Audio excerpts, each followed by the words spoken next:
Good morning, good afternoon, good evening, everybody, no matter where you are. Welcome to the Vegan World 2026 podcast. Today, we are going to be talking about how we can get the media to understand the impact of animal agriculture and speak out about it. Because right now they seem to be really in a deep freeze. They don't want to talk about it, and they want to just focus on fossil fuels, which is the wrong thing to do. We know that too. So we are going to then talk to Jane Velez-Mitchell and Rebecca Allen today. And we're going to try and figure out how we can distill the contents of the animal agriculture white paper, the position paper of climate healers, and make it easily accessible to anybody. In fact, I want it to be easily accessible to Kimaya, so she can explain it to people. Then I think it'll be almost impossible for the media to ignore this. So welcome, Jane. Welcome, BJ. Nice to see you both. Good morning. Good morning. And share this out, people. Let's help the world, the media, the public understand that animal agriculture is the biggest cause of climate change, the leading destructive force, and overcome this resistance because the future of our planet depends on it. Yeah. I always thought that the foundational argument in the animal agriculture position paper is very simple. It's literally fifth grade arithmetic. Okay. You don't need to understand anything. You don't need to understand Navier-Stokes equations. You don't need to understand how air circulation happens, any of that, because the argument is based on just land use. Because land stores 3 times as much carbon as the atmosphere. And the atmosphere has 40% more carbon than it did in 1750. Okay? All the carbon on land came from the atmosphere over time, over millions of years. Okay? And so land now, 37% of the land is used just for grazing animals. And that land only stores 2% of the land carbon.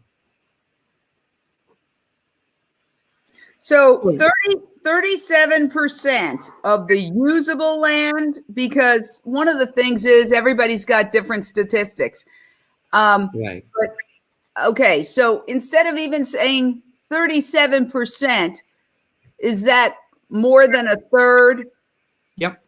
More than a third of the ice-free land is used just to graze animals, and they are kept in a state of very low carbon because we keep burning down anything new that's growing on the ground to maintain the grazing land, because we don't want wild animals coming there. We want it just for our farmed animals. So that land only stores 2% of the land carbon. So imagine that, this huge amount of land is only storing 2%, the remaining 98% is on the other land. So we are saying if we just bring back the forest on this grazing land, take the animals out, bring back the forest on the grazing land so that it stores, let's say, 20% of the land carbon on 37% of the land, you can completely reverse climate change. How quickly? How quickly? Well, it will happen. Okay, every year it's going to suck down at least 34 gigatons of carbon. This is what Searchinger calculated. And that's what we put in the white paper. The position paper. We just took the numbers from Searchinger's paper, they were calculating that every year it's going to suck down 34 gigatons, or 5 tons per person. Okay. This is part of the problem. I have no idea what a gigaton is, and you don't need to. You don't see. Right. But let me just say, okay, because just for everybody's understanding, we all went to a convergence after Dr. Rao wrote the white paper, and about 40 people sat in a room and tried to understand some of it. And the first thing that we realized is we don't understand the terminology. Therefore, it's very hard for us to understand the idea if we're dealing with words that we can't define. Then Rebecca, who is a kindergarten teacher, finally got up and used an analogy. For example, methane is associated with animal agriculture as opposed to fossil fuels, even though that's sort of complicated and there's nuances there. And she said methane deteriorates after 10 years. So they're making a mistake by calculating its impact over 100 years. It would be like eating a chocolate cake in one day and then measuring the impact it would have on your body over 100 years. Obviously, it'd be diluted. But if you eat a chocolate cake in one day and then you weigh yourself the next day, you're going to be 5 pounds fatter. So it's like that. That we all went, oh, okay, we get it.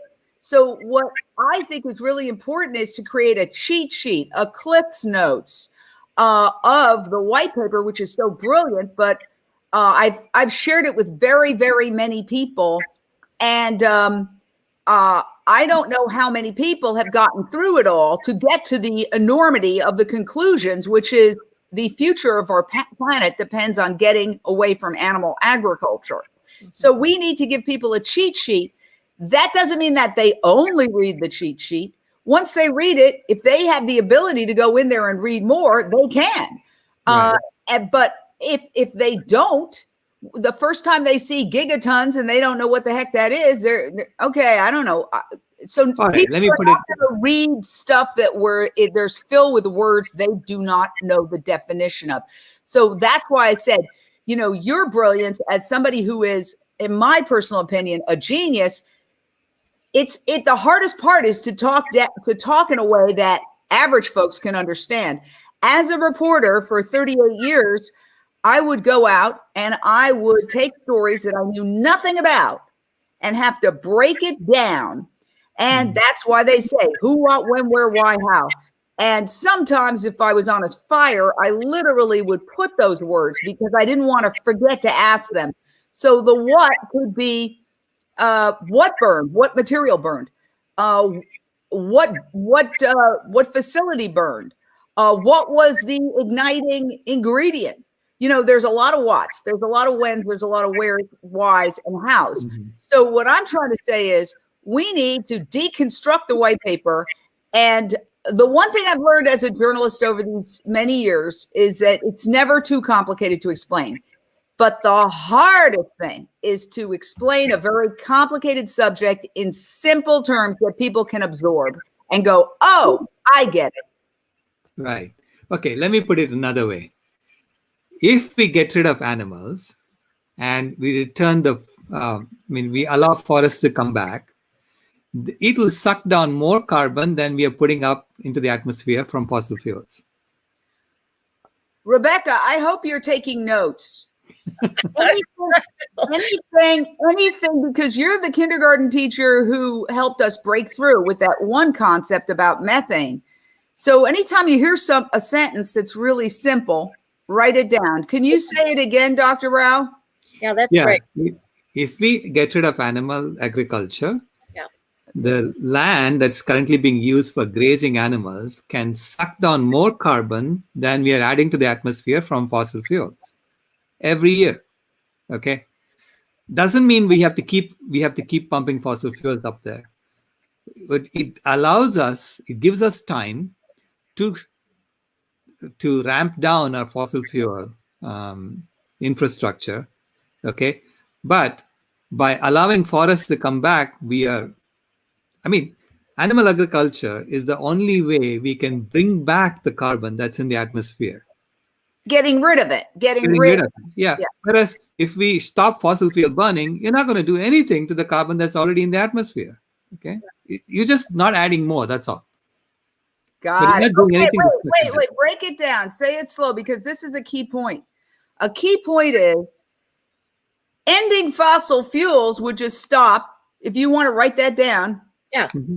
Yeah. You can write without looking down. Then now I know.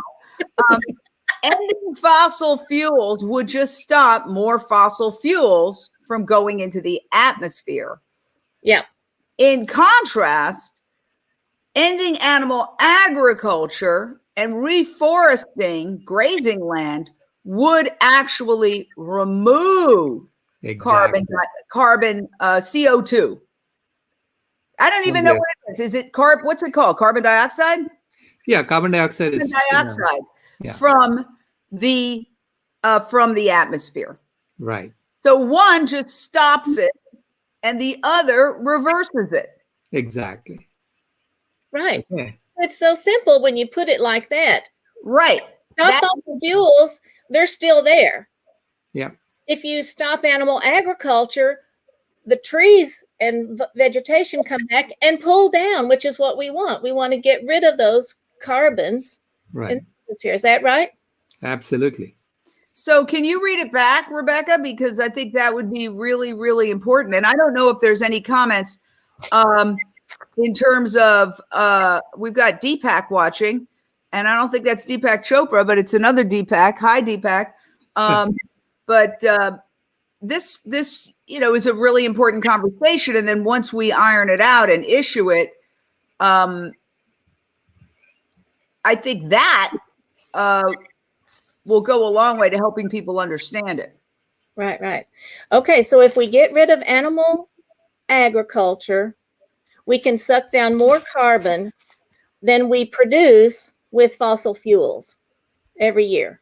Right. I have a question. In the interview that you're referring to there with Bill Gates, the journalist said, well, methane is only 4 or 5% from animal agriculture, words to that effect.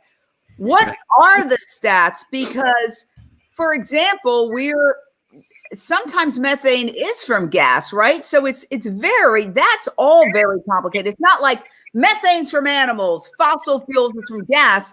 There's overlap with methane being produced in the fossil fuel industry as well. Is that not true? Yeah, what happens is methane is natural gas, right? So we are extracting it from the ground and we are burning it to cook, to heat our homes, all kinds of things. But that's all confined. So when we burn it, it becomes CO2. Okay. But there is leakage from these methane plants. So natural gas facilities, they leak methane. Yes. Coal mining operations leak methane. Mm-hmm. So that leakage is about 23% of the methane that we're adding to the atmosphere every year. Animal agriculture is adding 37% of the methane we're adding to the atmosphere. Okay, not 5%. I mean, if they said that, they're really literally lying to people, which is unfortunate. Well, because 37% comes from the industry itself is emitting.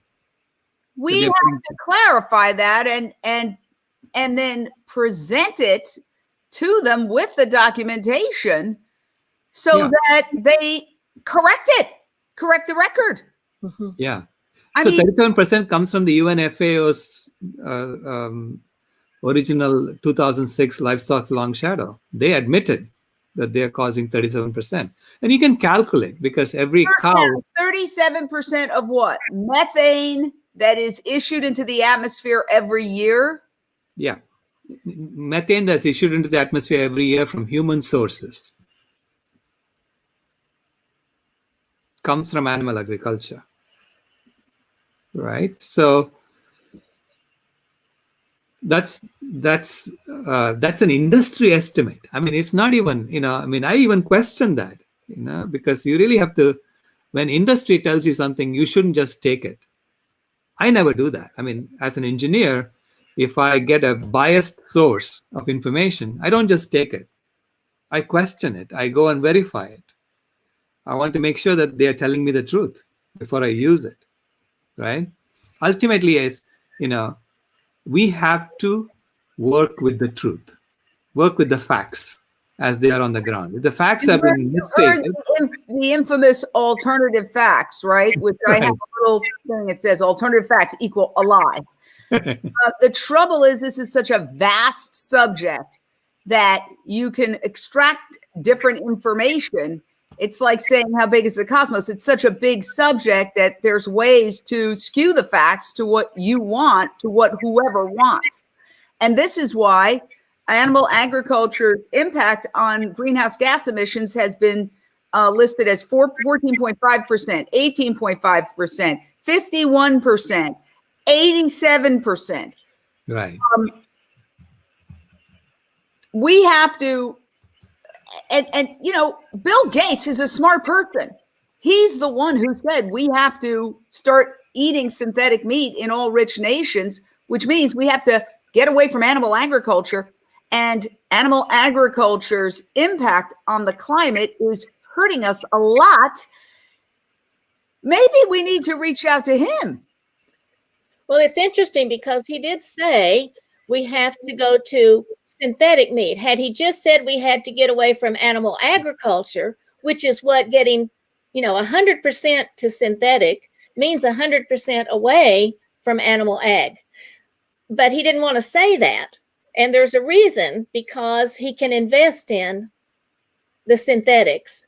And he doesn't want to invest in other plant-based soys, I suppose, and eating raw and fresh veggies and produce. I can't get in his mind. But first of all, I know, a lot of people criticize him, but it took, I think it was a big step forward, a breakthrough that he made this suggestion. He is one of the largest farm landowners in the world. He owns huge amounts of farmland. If we could reach Bill Gates, who has more money than he could ever spend, and he's giving a lot of it away, and convince him that the best way he could help the world is to take all his farmland and start reforesting it, that would be a huge thing. Instead of him telling you got to do this, he should do it. Yeah. And so maybe we need to reach out to Bill Gates and say, look, you've said that you've owned a lot of farmland. You're one of the largest farmland owners in the world, which a lot of people don't know. I read that recently and I was like, whoa, take that farmland and start reforesting it and show the world that that's how we can absorb carbon. I mean, right. If animal agriculture is a problem because it's destroying a lot of trees, along with, they love to bring it down to cow farts. And that's what was mentioned in that interview. It's like, ha, you're talking about cow farts.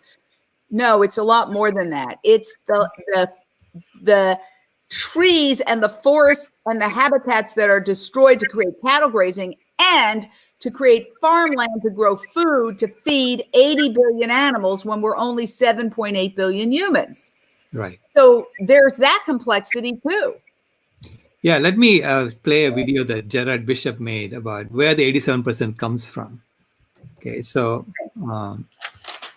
Systems engineer Dr. Sailesh Rao, in his Climate Healers discussion paper, claims that animal agriculture is the leading cause of climate change, responsible for 87% of global warming. Let's look at how he derives this 87%. It comes from a rather simple calculation updating the 2009 figures of Goodland and Anhang, who were two World Bank environmental specialists. Their article in World Watch magazine claimed that farmed animals were responsible for 51% of global emissions. So let's revisit those figures. There were two main contested aspects to Goodland and Anhang's work. Firstly, their article included carbon dioxide from respiration or breathing of farmed animals as a source of emissions. Even though this had been proposed by a British physicist in 2005, many researchers, particularly those linked to industry, objected strongly to this. And secondly, they accounted for greenhouse gases over 20 years rather than 100 years, as per United Nations IPCC convention. Doing that magnifies the impact of methane by a factor of 3. These two factors attracted strong criticism from industry and related researchers. The case for including respiration is arguably valid, but let's put that aside for now. The case for shorter-term 20-year greenhouse gas accounting is still a major source of contention. So why focus on the coming 20 years? It's obvious now that we are already living with dangerous climate change, so knowing the impact of emissions in coming decades rather than 100 years from now is highly appropriate. That's not to say that the long-term impact of carbon dioxide won't be catastrophic, because it will. But there's a fix for that which is also linked to grazing animals. So what is Rao's approach? He adopts the Goodland Anhang figures with the exception of respiration, the most contentious issue. He discards that. and he removes overlooked land use because this is to be updated. Then he adds in foregone sequestration or opportunity cost. So leaving the land as grazing land has a climate cost. Or put another way, what climate benefit could we get from rewilding that land? And it turns out this opportunity cost is huge. In 2018, Timothy Searchinger of Princeton Uni, along with some European experts, found that the opportunity cost of farmed animals was 5 tonnes of carbon dioxide per person per year, or around 34 gigatons of carbon dioxide per year. That's about the same as yearly fossil fuel emissions. So if we were to rewild the land now devoted to farmed animals, that would sequester or draw down all current fossil fuel and industrial carbon dioxide emissions. Huge. So Rao's calculation looks like this. Take out respiration, update the climate opportunity cost, the foregone sequestration, and that adds up to 87% of global emissions, which Rao considers a lower bound, by the way. So there we have it. The 87% is simply an update to the Goodland Anahang figures of 51%, with the contentious respiration deleted and the opportunity cost updated with Searchinger's numbers. So the only remaining contentious part is the use of 20-year greenhouse gas accounting, which can be strongly argued because methane causes far more warming in the first few decades than fossil fuel emissions. Skip ahead to video 9 on cooling emissions to see how that works. So animal agriculture causing 87% of emissions is arguably correct, I believe, with far stronger supporting arguments than FAO's 14.5%. But the big difference between the two is the climate cost of leaving grazing pastures grazed. Rewilding grazing lands would have a profound impact on climate, soaking up all current fossil fuel and industrial carbon dioxide emissions. If we remove this farmed animal colossus, nature will quickly fill that space, soaking up legacy carbon dioxide initially fueled by carbon dioxide fertilization. Okay, I want to applaud that video. Yeah. It's still, let's just use grades, okay? It's amazing, but it's a master's degree. We need grade school. That's what we need. I was still struggling to understand it. So we need to really drill down to what I liked what he said was, here's the new calculations. Like, okay, you have what? Here's what wait, somebody asked it. How is it more than farts is what we need to spell out in ABC style. That's the key. In other words, you could put a thing that says cows, animal agriculture. What is it? Because everybody's talking about cow farts and like, right. ha. So you do, is that respiration? Is that what cow farts? Is that respiration? Nope. Okay. Why don't we make a list of all the ways that animal agriculture contributes, a very simple list, okay? And then we can add figures to it and start there. The number one impact of animal agriculture is land use, because it uses so much land on which they have cut down the trees, they have killed all the carbon and basically made it carbon poor. In other words, unable to absorb carbon. Exactly.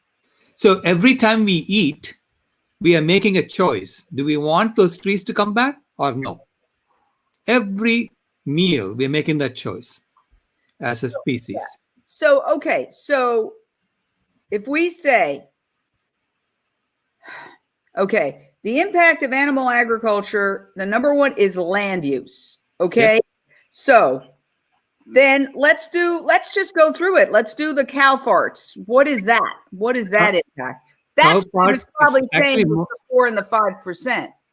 So more than the cow farts, it's what they breathe out. What they not breathing, but they emit methane.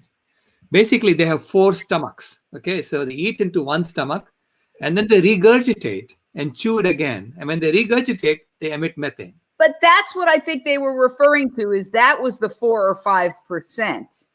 Well, that's also 37% of the total. Okay, it's not 4 or 5% of the total. No, what I mean is just this part is how much of. I think we need to make the list and then come up with the percentages afterwards. Yeah. Yeah. What I was thinking is it would be helpful, and thank you to Gerald Bishop for that video. Great. Yeah. But the one chart where he marked off and then highlighted, it would be real nice to see just a list of numbers. Here's the column, this, and this, and then carbon. Then a person can add them up and see the total, which is, I think it said 34 gigatons, but it's hard. It's all about gigatons. We got to get away from gigatons if we want the people to understand it. If you put a gun in my head and said, tell me what a gigaton is, I wouldn't be able to tell you. We've got to get away from terminology that people don't understand. Okay, 34 units of emission. No, it doesn't matter. See, BJ, the table is there in the white paper. In the position paper, we have a table showing how the FAO calculated and how Goodland and Anand what their difference was, and then what the position paper's update is. Okay. Basically, Goodland and Anand corrected a bunch of things in the FAO's work, and they debated that. And when they debated that, the FAO basically lost the debate. Okay? They couldn't address why they messed up. They didn't even want to address it. Okay, and then they just repeated their mistakes in the updated report. So it's like industry people saying, what are you going to do about this? I'm going to lie to you. Right, but let me get back to, I think if we got something that is like a cartoon, okay, very effective, that really explains the 87% number. So nobody has to take a leap of faith.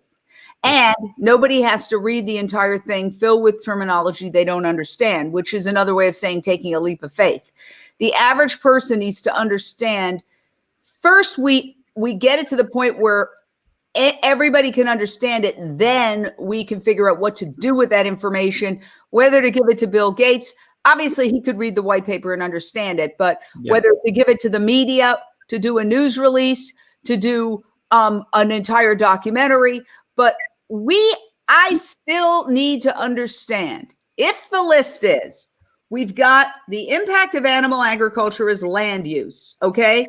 So deforestation, then you have cow farts, then you have emitting methane through the mouth, cows emitting methane through the mouth. What else? I mean, they're both together, okay? Emitting through the mouth and farts are together. So that's the methane they calculate. Yeah. Okay, which is about, 300 kgs or something per year. You know what I mean? Yeah. No, I don't know what kgs are. So anyway. Kilograms, pounds, Okay, pounds. I didn't know that a kilogram is a pound. I mean, I think that the level of ignorance really has to be absorbed here. It really does. And I'm not trying to be, cheeky. I'm just saying it because I want people to understand your incredible work. I mean, think about it this way. You have a beautiful symphony, right? It's the most amazing symphony ever heard. But all we have are notes on a piece of paper. People can't hear the symphony because they don't know how to read music. Mm-hmm. Okay. So I'm saying if we go to breaking it down, we have the impact of animal agriculture land use. We have emitting methane through the mouth, cow farts. What else? What else is on the list? Then there is other, there is transportation, refrigeration use, because these industrial facilities that we are using to raise these animals and to kill them, they're sucking up fossil fuels. Okay? Yes. What else? So we have transportation, refrigeration. These are things people can visualize. Right. They can't visualize a gigaton, but they can visualize transportation and refrigeration, especially if we processing too. And processing, yeah, and all of it put together. There is so they have said 29% of the CO2 emissions is from animal agriculture.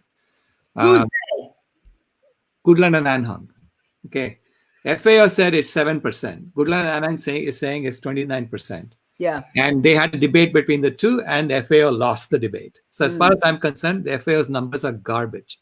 Don't even bother looking at it. Okay, so I start with Goodland and Anhang's number for CO2 emissions, and then the breathing contribution and the overlooked land use.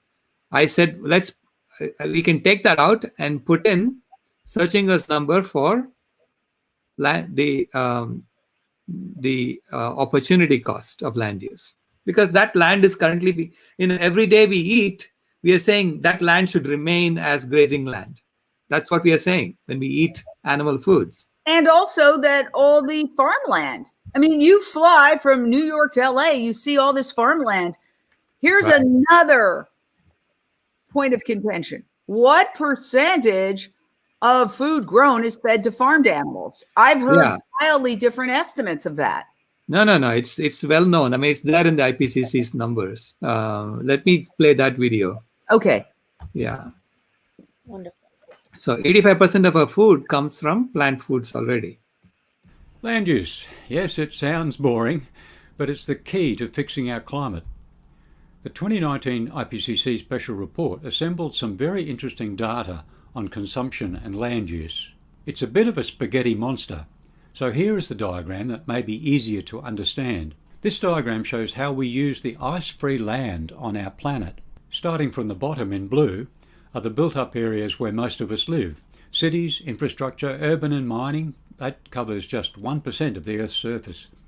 In red, deserts and mountains we don't use. In green is land for logged and plantation forests, and there's still a small amount of forest still intact, thank God. But the parts I want to draw your attention to are the farming areas above that. In orange, we see that the single greatest use of land, more than a third of Earth's surface, is grazing land. This land gives us red meat and some dairy. At the top left are crops fed to animals, with oil from some going to human consumption. And in the centre are crops for biofuel and cotton, again with some of the cottonseed oil going to human and animal consumption. And the crops at the top right are solely for human consumption. But the amazing conclusion is that 85% of our food by dry weight comes from about 6% of the land, whereas just 12% of our food, that's meat, eggs and dairy, occupies over 40% of the land. That shows how incredibly inefficient it is to eat animal products. The rest is seafood. So this new view of farmed animals does indeed change everything, because it leads us out of the doom and gloom of overrunning our planet. So if this earth was your property, your island, where you needed to provide for your family but you knew you had ravaged nature, why not think seriously about swapping animal protein for plant protein? The problem is not human mouths to feed, it's animal mouths to feed. Reduce those numbers, turn that land back to nature, and incredibly, in one move, we've solved the extinction crisis, the climate crisis, the deforestation crisis, the nitrogen pollution and ocean dead zones, the water cycles, land degradation, as well as water and food security. Wouldn't that be amazing? Yeah. He got a lot more simple, but it's still okay. The cropland, I was trying to write as fast as I could, but I got to 12% of the cropland, but I didn't get to what percentage of that cropland goes to feeding the farm animals. Half of it. Half. Okay. So 6%. Right. So we're talking about 37% of the Earth's ice-free land goes to animal grazing, cattle grazing, and other animal grazing, and 6% goes to cropland that feeds animals. So that's a total of 43%. 43%. So almost half of all ice-free land goes into the meat and dairy industry. Almost half of all ice-free land, if you could, put that simple point up first, okay, goes to creating meat and dairy. And therefore, that land is not filled with trees that are absorbing the carbon. Excellent. Can you write that down? I'm going to watch it later. No, nobody ever watches it later. Nobody ever watches it later. Almost half of all ice-free land goes to create meat and dairy. That land is not absorbing carbon, which we even have to get simpler than that. Most people don't even know that carbon is what heats the earth. I'll be honest. I'll admit something embarrassing. Until I started talking to you, Silas Rao, I had no idea what carbon was or what it did. And 90% of the people you ask, what's the substance heating the earth? The only reason they might know the word carbon is from the Hair song. Hey there, carbon dioxide. Hey there, sulfur. That's the only reason. They have no knowledge, as I did not have any knowledge. So how do we even explain the word carbon as the substance that's heating the earth, correct?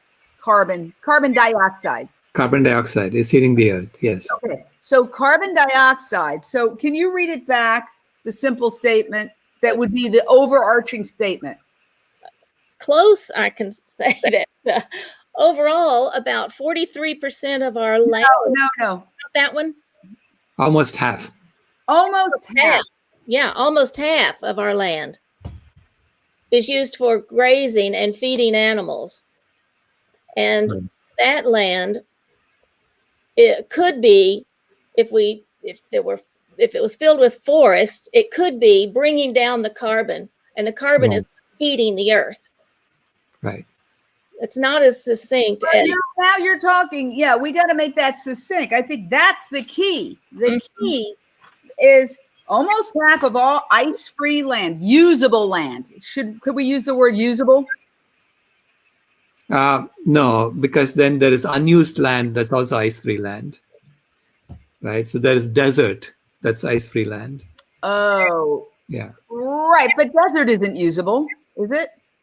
So but the 43% includes the desert, right? It's almost, anyway, almost 1/3 of the land is desert that we actually created that desert. Yes, desertification. By raising animals, exactly the same way. Almost half of all ice-free land is used to, in one way or another, create meat or dairy. Yeah. That means that land doesn't have trees on it. Therefore, the trees are not absorbing the heat in the atmosphere from carbon dioxide. Trees eat up carbon dioxide and they lower our temperature. Yeah. Okay? So that's the bottom line. Almost half of all ice-free land goes to create meat and dairy. Land that no longer has trees. Therefore, that land, since trees absorb and eat up carbon, which is the heating force, the heating substance, therefore, those trees are not absorbing carbon. Therefore, we are not. Therefore, we're not using those trees to lower the earth. If we put trees back on all the land that is used to create meat and dairy, we could immediately begin to reduce the Earth's temperature. Yeah. So I really want you to read it back to me, though, Rebecca, because this is the key. It is the key. It is so. Go ahead, read it. Sorry, I'm not a very good note taker. Almost half of the ice-free land is used to create meat and dairy. And that means that there is not land. So that means the land is no longer has trees. And since the trees use up the carbon. Well, absorb, I guess is the word, absorb carbon. Right. And they're not there. Well, now I missed that part. But then I got this part. If we put back the trees, if we stop cutting down the trees, if we let the trees grow back, we can pull down that carbon. We can cool the earth. Right. I mean, that's the simple essence of everything you're saying, pretty much, right? Yeah. So So Paige had a comment there.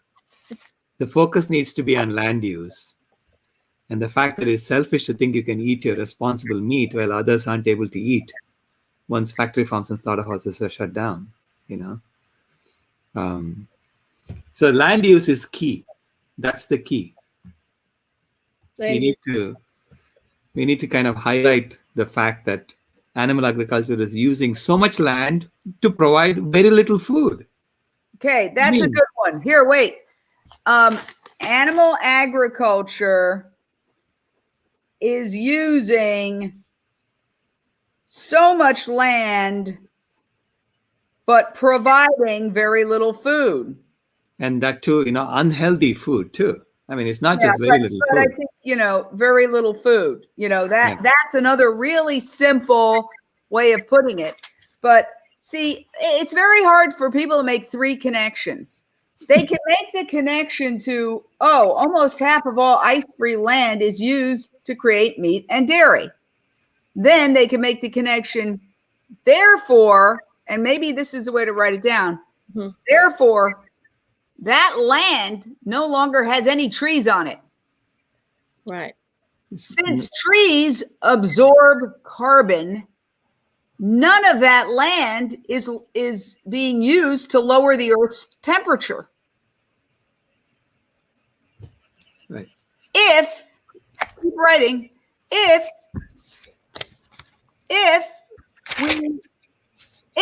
we put trees back on that land, we could start absorbing carbon again and reduce the Earth's temperature.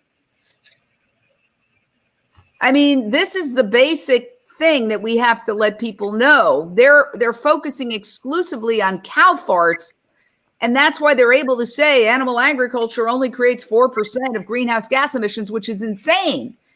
This is going out to the world. This is bad information. Right. But how do we tell them, no, that's wrong? If we can't even articulate, look, this all gets back to why I'm working with Dr. Rao, because Dr. Rao was the first person I ever heard verbalize our goal. If you can't even verbalize a goal, how are you going to achieve it? He said, we're going to create a vegan world. We're going to do it by 2026. We know why we have to do it. All we need to figure out is how. Now we're at a point where we have the same kind of thing. If we can't verbalize simply why we need to switch away from animal agriculture, how are we going to convince anybody else? When the only other option is sending them a link to a white paper that 99% of them are not going to read because they can't understand it. Right. And even this great video that this gentleman put together, which is wonderful, can be appreciated by people with higher education, perhaps who have a master's degree. But honestly, the average person is going to have a hard time absorbing even that. We need to do a cartoon. We need to do something that anybody can understand. And that's really, I think, what we're trying to create today. Yeah. Yeah. And I'm working on a little animation and for one thing, and here's one that just came to mind when you were talking, Jane.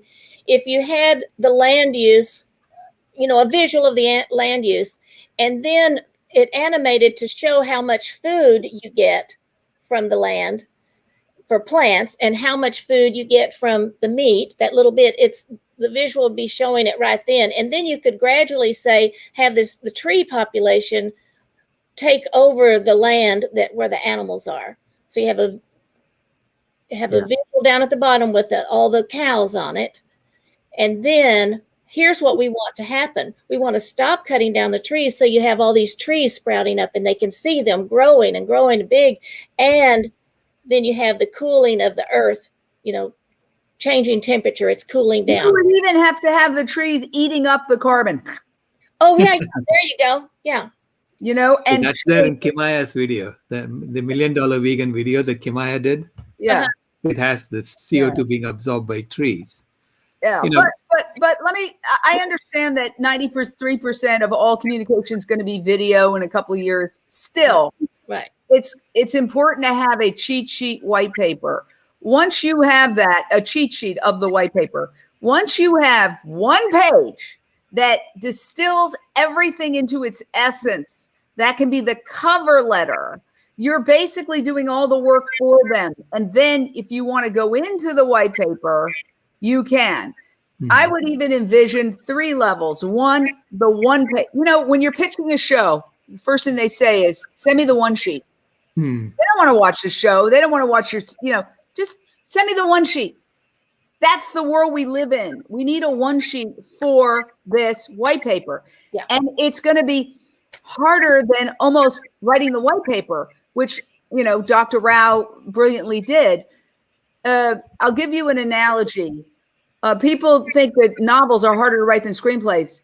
Actually, screenplays are, in my personal opinion, much harder, having written bad versions of both that I threw in the fireplace, because a novel, you can go here, there, and everywhere. But a screenplay, every single action, word, and instruction has to lead in an arc toward the end of Act 1, toward the end of Act 2. So everything has to be intentional. There can't be one real word that doesn't take you somewhere. This is the way our one sheet has to be. It has to be so crystal clear about all of these things that people look at this one sheet and go, oh, wow, I get it. That's it. Yeah. Okay, then. So that means the land use, but the one that we've seen online and what we had shows the food production, but it needs to have out to the side the carbon use, or maybe do one that shows how that is connected to climate change. It's very obvious. We can see that we're losing animals and land, but how to connect that to the sequestration, basically. That's another word. Nobody even knows what the blue sequestration is. I didn't know what sequestration was. I thought that was like some kind of crazy dance people did. Yeah. Can't use that. I have no idea. We can't use any words that people don't understand. That's the rule number 1. Right. Rule number 1. Right. It's one sheet. I love that idea. That one sheet. Yeah. Mm-hmm. Yeah. So, yeah. So what would you do there, Dr. Rao, to show? We see the land use map, and now Right. how do you show the greenhouse gases? The cheat sheet that Jane is talking about should be very simple, that anyone can understand. That you don't need to know more than 5th grade arithmetic Right. to really understand that. Okay. Right. And so that's why I said, let's start with, we are using so much land to produce so little food. And if you just replace that food with plant foods, okay, you need very little extra land to produce that plant food, because we're already producing 85% of our food from just 6% of the land, just from the cropland, right? So all this land becomes available. And what can you do with that land? So that's the question that we ask. What can you do with that land? If you had to solve climate change, what would you do with that land? If you want to solve biodiversity loss, what would you do with that land? Right? You would bring back the forest. Because it just shows that, on that land right now, we are only storing 2% of the carbon. Just 2% of the carbon. It was shocking to me when I first found out, that of the 2,500 units of carbon that's land has stored, only 50 units is in this land. in 37% of the land. Okay. So only 2% of the carbon is there, even though it's 37% of the land. So if you just raise that 2% to 20%, you can reverse climate change.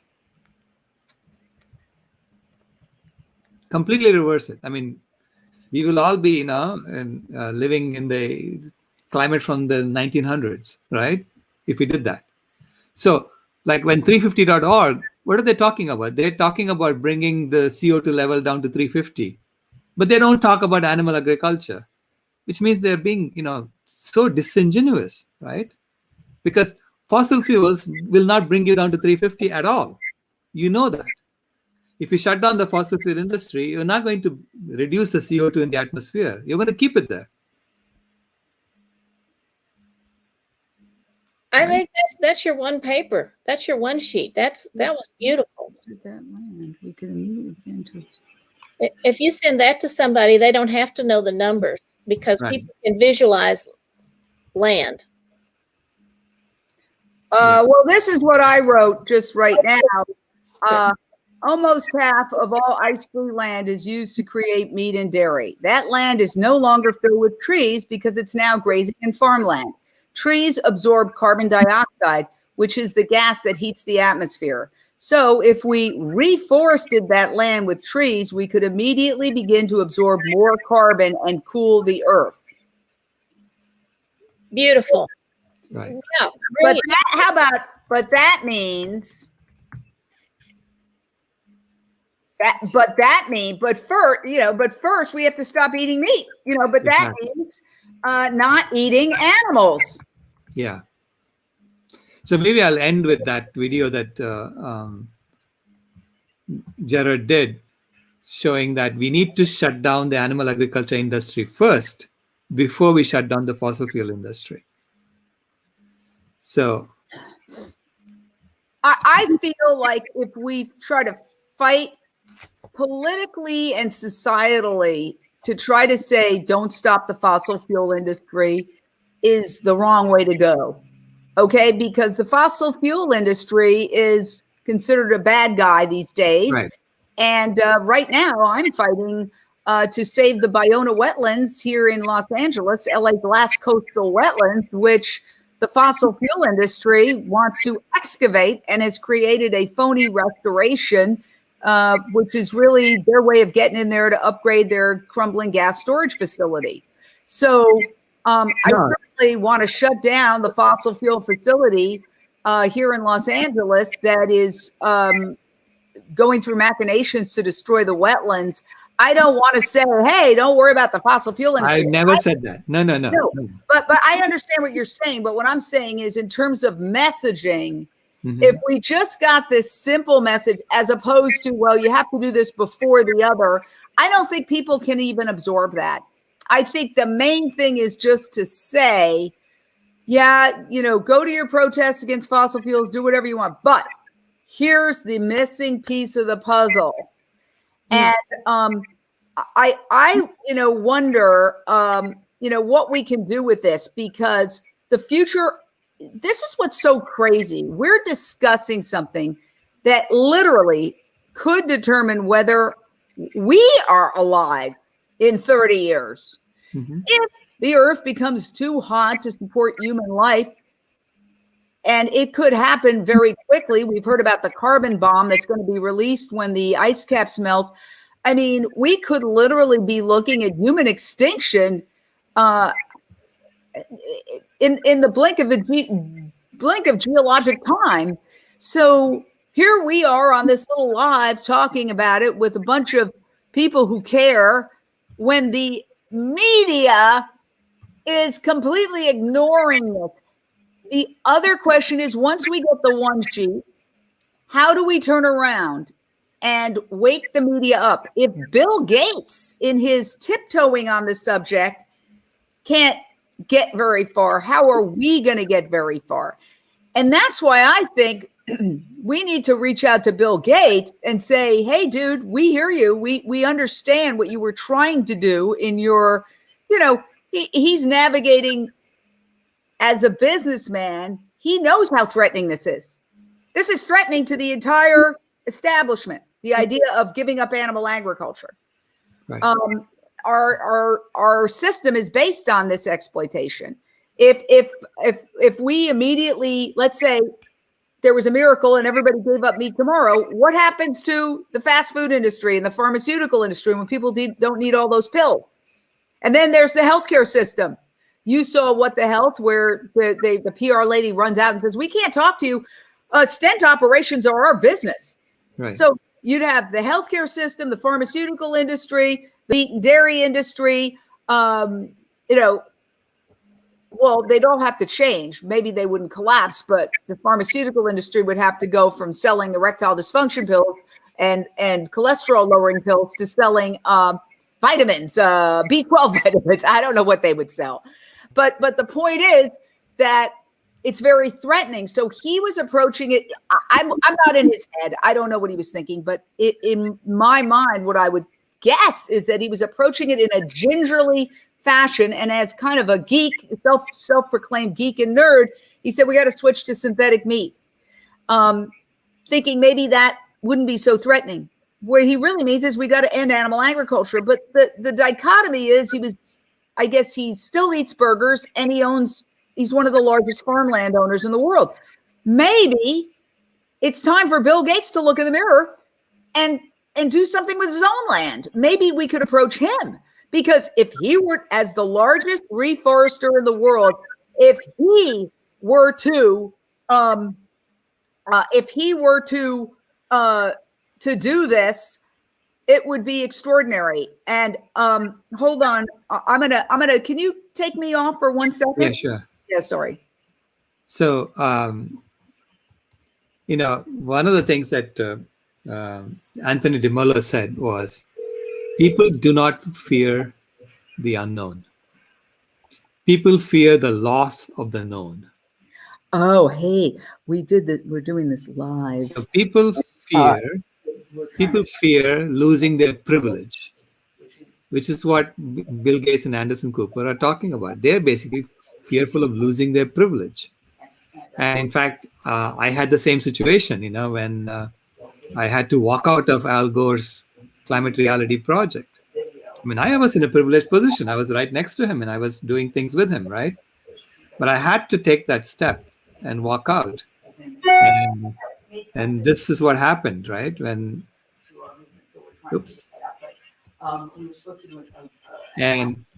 hold on. We can hear Jane. Yeah. I'm trying to see if I can show this. It's not letting me show it. All right. Am I muted? No, Yeah. Yeah. We were going to talk for an hour, so I had a 9 o'clock call, and I told him, I said, we're trying to solve the problem. I got to call you back. We're trying to solve the world's most crucial problem that's going to determine the future of life on this planet. And he laughed. You got to have a sense of humor. Yeah. I mean, you got to have a sense of humor about this, because it's so crazy that it's so obvious to us that we see it like it's right there in front of us. And everybody who's watching this sees it.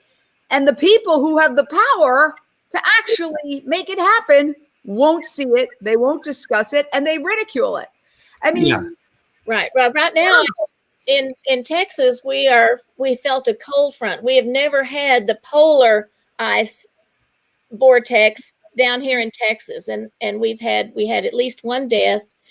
And finally, somebody wrote and said, the League of Women Voters president said, look, we have to look at climate change. So it wasn't just about the energy companies. And so I was like, so pleased. So maybe there'll be more connections made. Yeah. We have to keep at it, we have to keep at it, and we have to put everything on the line, and this is why I was talking about losing privilege, because that's one of the things that people are trying to cling to their privilege.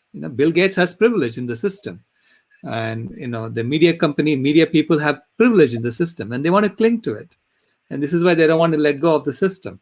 And we are talking about animal agriculture, eliminating animal agriculture. We are talking about changing the system.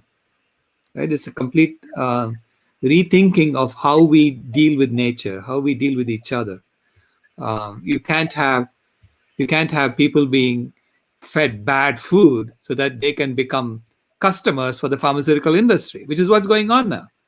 So many people. There is kind of genocide going on, that we are all Oh, participating in. Yeah. Yes. There's a great movie coming out from John Lewis. They're trying to kill us, the badass Yes. vegan, Right. talking about how they target the communities of color. Exactly. And we have the indigenous people that we know of in the Amazon, which Right. are being killed. And we got to stop the deforestation. We have to stop that by stop consuming. Yeah. So with that, so thank you so much for this. And I think we are going to make progress as a result of this. Wait a second. Who's writing up this one sheet? And Paige made a very good point. We need to show it to some pre-vegans and Right. test it to see if they get it. But Right. I think we only got to a couple of points. I mean, before we wrap up, and this is your show, so I don't mean to hijack it. Sorry, Dr. Rao. But we had that one thing. But I think, okay, so if we break it down into like 3 thoughts, okay, so we did the land use part, but I think land use, what the guy said, first thing your friend said is land use sounds like a boring subject. Yes, we can't use the phrase land use. Nobody will care about it. We have to say, cooling, the secret to cooling the earth. The secret solution to cooling the earth, because right now it is a secret. People are trying to keep it a secret. So I would call it the secret solution to cooling the earth.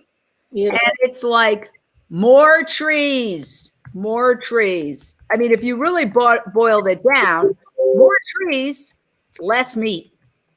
That's really it. More trees, less meat. Then you have the other factors. We just did land use, which is the biggest factor, but we still have to address those smaller factors. The other factors that he listed, which are the cow farts and the transportation, right? So what else? Can we just get to that real quick? Yeah, there is nitrous oxide, which is from fertilizers. We are using so much fertilizers to grow monocrops to feed our cows, feed our animals. Yeah. Okay, so maybe we put it under other ways: animal agriculture, and farmed animals, or food, other ways. Let's say, and I'll just say animal agriculture, which is not really a fun, but other ways animal agriculture contributes to global warming. Okay. Meat and dairy consumption. Maybe it should be meat and dairy consumption contributes to global warming. Eating meat and dairy contributes. Okay. Eating meat and dairy contributes to global warming. So then can we just do a quick list before we go? Cow breath and farts. What else? The fertilizer. Fertilizers. Fertilizer. What? I don't get it. I don't get fertilizer. I don't understand the connection. Well, see, all the land that they use for the crops to feed the animals, they're putting a lot of fertilizer on. And what does fertilizer have to do with climate change? I have no clue. Because the fertilizer requires nitrogen, and so it's nitrogen fertilizer, right? Nitrogen fertilizer then decays, and it emits nitrous oxide, which goes up in the air and becomes a greenhouse gas. Fertilizer turns into decays, which decays and turns into what gas? Into a greenhouse gas, into a warming gas. Into a warming gas. Okay, there you go. Fertilizer, which decays and turns into a warming gas. What else? Well, we said transportation. Transportation, refrigeration, all that. Refrigeration and processing. right? Yep. And then what else?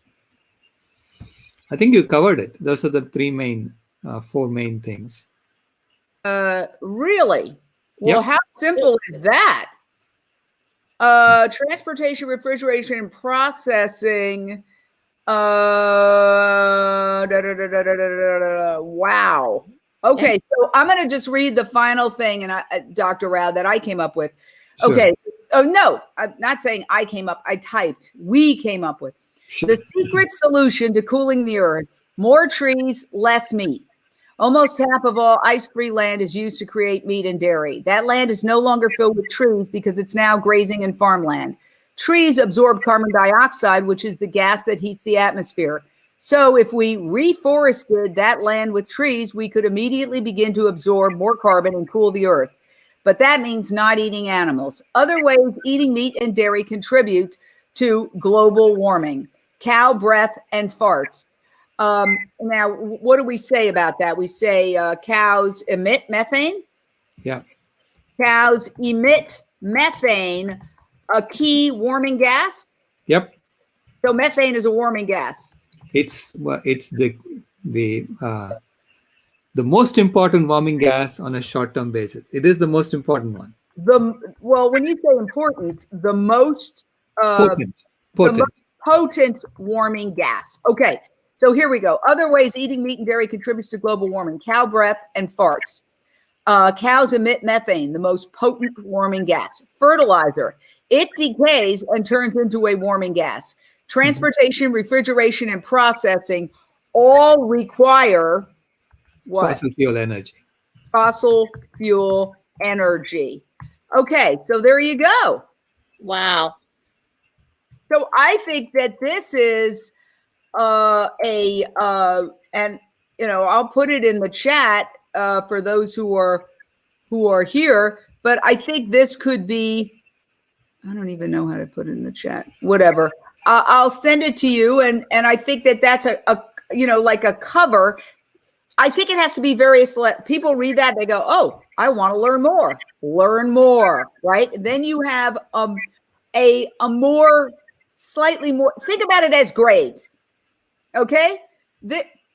You know what? I'm fascinated with history, and I love watching the great courses. Right now I'm watching the French Revolution, which is fascinating.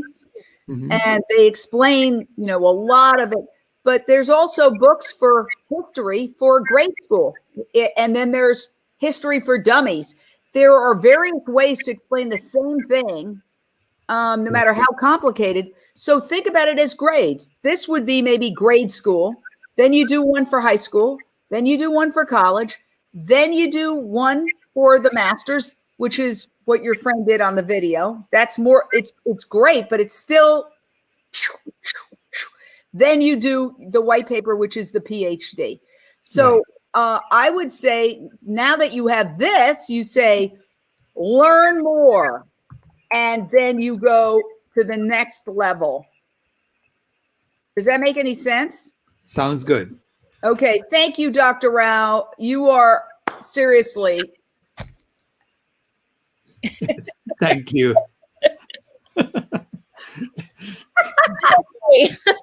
Thank you for helping put this together. Yeah. Thank you, Dr. Rao. Thank you, Jane. Okay. Thank you, Rebecca. You're amazing. Yeah.